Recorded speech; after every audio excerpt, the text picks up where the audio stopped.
Samajwadi party तय करेगी विपक्षी गठबंधन का पीएम फेस। अखिलेश यादव ने बताया क्या है नेता चयन का प्लान।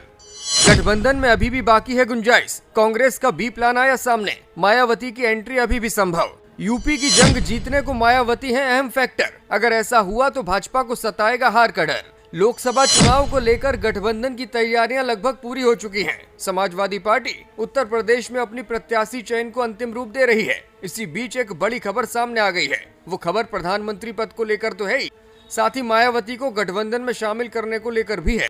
इंडिया गठबंधन की ओर से पीएम फेस को लेकर के सपा के राष्ट्रीय अध्यक्ष और पूर्व मुख्यमंत्री अखिलेश यादव ने बड़ी बात कही है।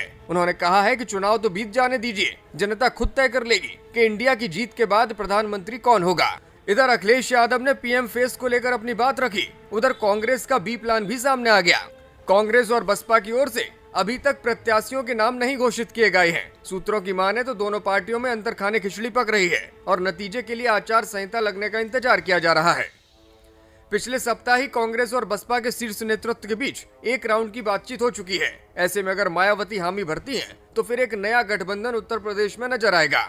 मायावती भले ही उत्तर प्रदेश में बहुत मजबूत स्थिति में नहीं हो, लेकिन उनके प्रत्याशी विपक्षी गठबंधन की हार का कारण बन सकते हैं। यही वजह है कि कांग्रेस हर कीमत पर मायावती को साथ लाने की कोशिश कर रही है। माना यह जाता है कि मायावती अपनी पार्टी की ओर से मुस्लिम कैंडिडेट्स पर अधिक दांव लगाएंगी। ऐसे में सपा और कांग्रेस का वोट बढ़ जाएगा और भाजपा को इसका सीधा फायदा मिल जाएगा। क्योंकि कांग्रेस के राष्ट्रीय अध्यक्ष एक दलित नेता हैं और वो मायावती के काफी शुभचिंतक भी हैं। यही वजह है कि वो खुद से मायावती के साथ बातचीत कर रहे हैं। उधर संभल पहुंचे पूर्व मुख्यमंत्री अखिलेश यादव ने सैफई में मेडिकल कॉलेज के उद्घाटन को लेकर मुख्यमंत्री पर कटाक्ष किया। उन्होंने कहा कि मुख्यमंत्री ने सैफई में सुविधाओं वाला मेडिकल कॉलेज नहीं बल्कि बिल्डिंग का उद्घाटन किया है। अस्पताल तो वो होता है जहां ओटी स्टाफ, दवा और बेड हो, वहां तो केवल बिल्डिंग है।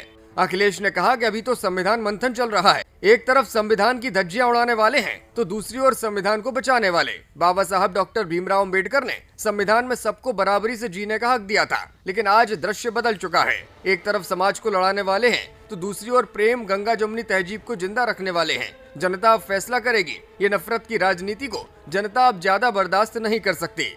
आगरा में मेट्रो उद्घाटन को लेकर भी अखिलेश ने तंज कसा। उन्होंने कहा कि जितना विकास आगरा के अंदर सपा सरकार में हुआ है उतना कभी नहीं हुआ। अब तो मेट्रो का भी वर्चुअल उद्घाटन हो रहा है, जबकि आगरा के विकास का खाका सपा की सरकार में खींचा गया था। प्रदेश की कई सीटों पर प्रत्याशी घोषित न होने के सवाल पर अखिलेश ने कहा कि इस पर भी काम तेजी से चल रहा है। जल्द ही प्रत्याशी चयन फाइनल कर नाम घोषित कर दिए जाएंगे। संभल की सीट को लेकर के कहा कि डॉक्टर शफीकुर रहमान बर्क ने समाज के साथ रहकर काम किया था। उनके इंतकाल के बाद लाखों लोगों ने उन्हें श्रद्धांजलि दी है और जल्द ही यहाँ से हम अपने प्रत्याशी का ऐलान करेंगे। आपको बता दें कि इंडिया गठबंधन के तहत प्रदेश में सपा और कांग्रेस के बीच सीटों का बंटवारा हो चुका है। सपा अभी तक 29 सीटों पर प्रत्याशियों का ऐलान भी कर चुकी है, लेकिन कांग्रेस ने अब तक अपने खाते में आई 17 सीटों में से एक पर भी प्रत्याशी की घोषणा नहीं की है।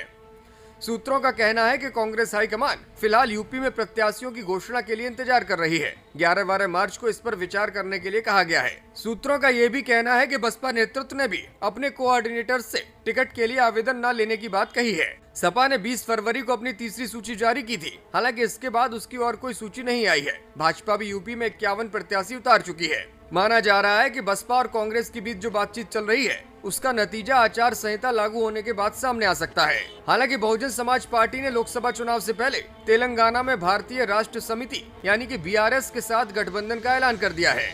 बसपा के तेलंगाना प्रदेश अध्यक्ष आरएस प्रवीण कुमार ने हैदराबाद में बीआरएस अध्यक्ष और पूर्व मुख्यमंत्री के चंद्रशेखर राव से मुलाकात की और गठबंधन का ऐलान किया। आपको बता दें कि इससे पहले बसपा ने तेलंगाना में विधानसभा चुनाव अकेले दम पर लड़ा था। ब्यूरो रिपोर्ट, मीडिया हलचल।